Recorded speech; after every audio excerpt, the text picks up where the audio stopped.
What's up guys, I'm back with another movie review. This movie is going to be released on the Netflix libraries on Saturday, the 6th of June, but I decided to review it a little bit sooner for you guys in order to let you know if it's worth a watch or not.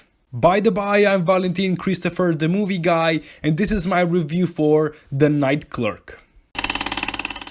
Meet Bart Bromley, a 23-year-old male who works at a hotel as a clerk. He has Asperger's. No, not that one, this one. And he is a voyeur, or a peeping Tom, whatever you want to call him. He likes to spy on people by implanting cameras in their rooms. One day, he watches a woman get killed. But of course, he can't tell the cops because of the manner in which he found out. Now, he becomes a primary suspect for that murder. Let's start with the negatives, and boy, there are a lot of negatives. This movie takes way too long to get started. The intrigue happens when the woman is killed, but then again, it becomes boring. I would definitely categorize this movie as a slow burn, but it's kind of a boring slow burn. Its subplots are not that strong. There is a murder investigation in which Bart is the primary suspect, but that isn't very well explored, and honestly, I didn't care about the murder at all. The character that is killed appears in just one scene. There is no big fuss made about it, so I didn't care. And then there is Andrea Rivera, Ana de Armas' character, who's trying to be mysterious and captivate us, and whilst an actress like her could definitely pull it off, the character is just bad. I think this movie considers itself clever, especially with the quotes. It has some very cheesy quotes like "people die from love" or "the world doesn't stop for you," basically things that we have heard from other movies, and it expects us to be amazed by what they're saying. It was getting really annoying. The plot twist of the movie is very predictable, and the director and editor themselves probably thought that it was going to be a poor reveal and just gave up on it. Dropped the twist, no music in the background to create some tension or something, just a normal scene. I think it would have been better if we had seen this from the beginning, because it would have formed a different type of tension. We would see if Bart could see through the mirage in time. But yeah, that didn't happen. The bait and switch at the end really annoyed me because I preferred that ending to what we got. I think this movie would have been better with some changes. Leave out the murder plot, it wasn't good. Leave out the enigmatic part of Andrea's character.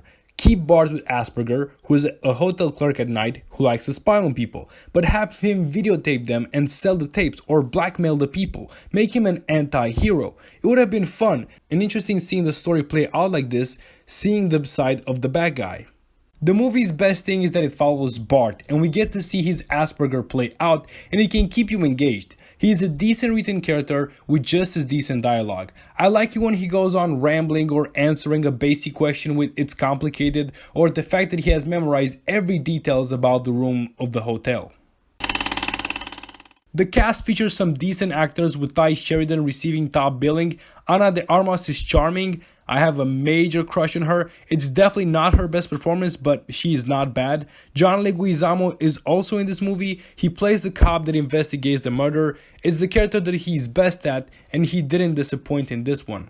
Ty Sheridan is fantastic in this movie. I'm a pretty big fan of this guy. I know how talented he is, but his depiction of a man with Asperger is really good. You could see how awkward it is for him to interact with people, and it is due in part to the writing of the character, but he brings it to life. He is so weird, the way he runs, the way he talks, or how he refuses to look at people straight in the eye. He was just great in this one. The best scene of this movie is when we see him reproduce other people's dialogue. For example, he sees a woman scold a dog for something that he wasn't supposed to do, and when he does the same thing to Andrea, he repeats the words, oh boy, what did you do?" Exactly what the woman said to her dog. It's interesting because Bart does say that he observes people, and that's how he knows how to act with them, and then comes proof of the fact. The movie has a bad rating on IMDb, but the ratings don't usually reflect how good a movie is. I've watched good movies with bad ratings, so I don't really trust them. But they got it right with this one. It's pretty bad. For my alternative pick, if you want to watch another movie with spying, watch Rear Window. A man witnesses a murder, just like in this one, but it's Hitchcock and it's actually good. And if you want to watch another movie where the protagonist has Asperger, watch The Imitation Game, a World War II movie featuring Benedict Cumberbatch. So my rating for The Night Clerk is 1.5 stars.